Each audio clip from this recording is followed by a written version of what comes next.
मनोविश्लेषण, यौनिकता और स्त्रीवाद। स्त्री की सहज मानवीय इच्छाओं का स्वीकार ऐसा मुश्किल काम था कि साहित्यकार, दार्शनिक, विचारक स्त्री को एक मिथक बनाते गए। फ्रायड स्त्री के बारे में बहुत कम समझ पाए थे, यह उनकी सीमा थी। वे स्त्रियों में पेनिस एनवी की कल्पना करते रहे। फ्रायड महोदय स्त्रियों में शिश्न ईर्ष्या की कल्पना करते रहे। सिमोन का बहु उद्धृत वाक्य है, स्त्री बनाई जाती है, पैदा नहीं होती। स्त्रियों को बनाया जाता है, वह स्त्री पहले से ही पैदा नहीं होती।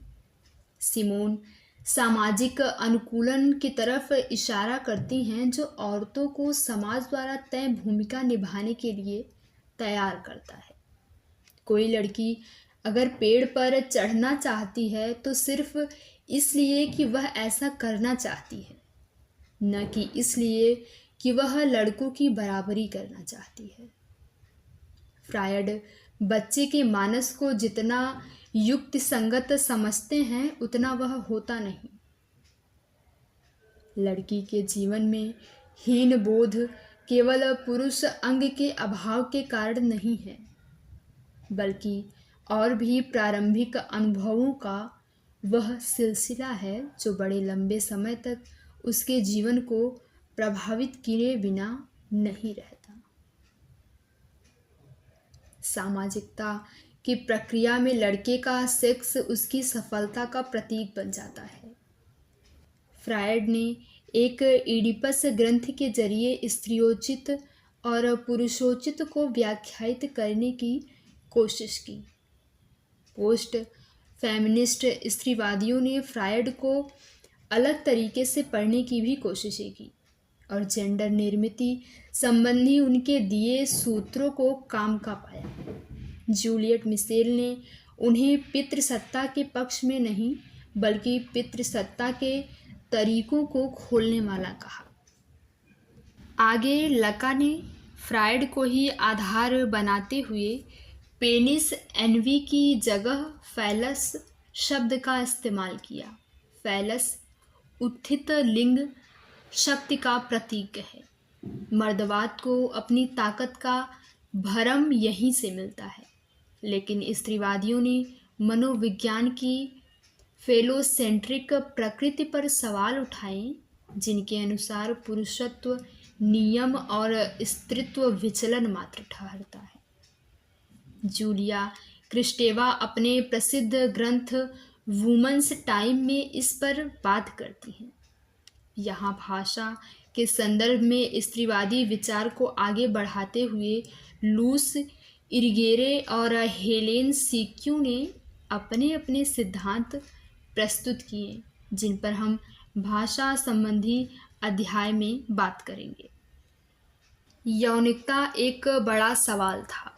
मर्दवादी दमन अपनी प्रकृति में मूलतः यौनिक है। स्त्री के पालन पोषण के जरिए उसे ऐसा बनाया जाता है कि उसे एक बधिया की खूबियां विकसित हों, गोल मटोल, सुंदर, सभ्य, उदार और क्लांत, अति सुकुमार प्राणी जिसकी अपनी यौनिक अभिव्यक्तियां नहीं हैं, एक अयौनिक प्राणी। स्त्री की लैंगिकता को हमेशा ढका गया और विरूपित किया गया है। इस अनुकूलन के जरिए यह हुआ कि स्त्री को एक यौन वस्तु के रूप में देखा गया, दूसरे प्राणियों यानी पुरुषों के इस्तेमाल और आस्वादन के लिए। सेक्स के मामले से निपटने के लिए सत्ता के पास एक ही तरीका है, प्रतिबंध। इसलिए चुप रहा जाए सेक्स के मामले में। लैंगिक व्यक्तित्व आधारभूत रूप से सत्ता विरोधी होता है। व्यवस्था अपने प्रजाजनों पर पूरी परामर्श गाह्यता लादना चाहे तो उसे काम को पालतू बनाना होगा।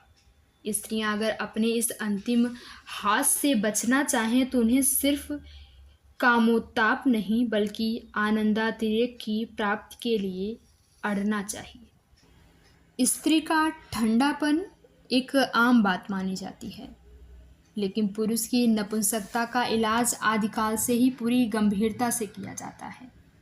स्त्री यौनांगों और जननांगों के प्रति सिर्फ व्यवस्था की ही उदासीनता नहीं है, एक स्वपीड़क का चरित्र स्त्री ने भी विकसित किया है। स्त्रीवाद यौनिकता को मर्दवाद की सामाजिक निर्मिति के रूप में देखता है।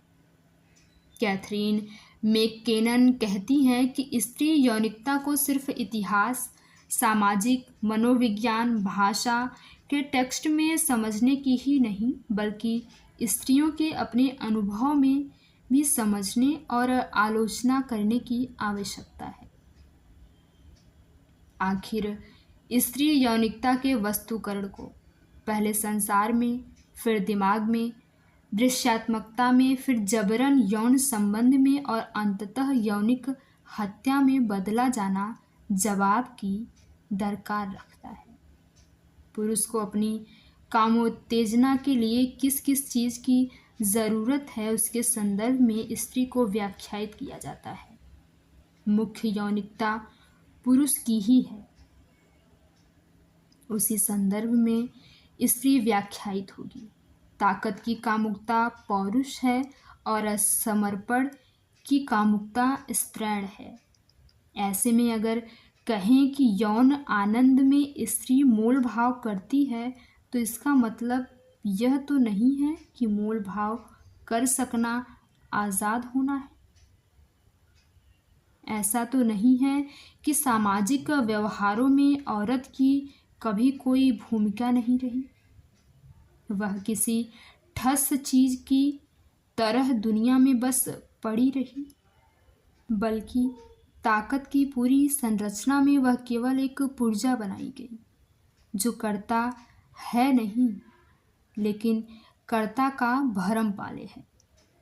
मनोविश्लेषण ने हिंदी साहित्य और आलोचना को दूर तक प्रभावित किया, लेकिन मनोविश्लेषण और साहित्य में स्त्री का पक्ष स्त्रीवाद और स्त्री विमर्श के जरिए ही सामने आ पाया।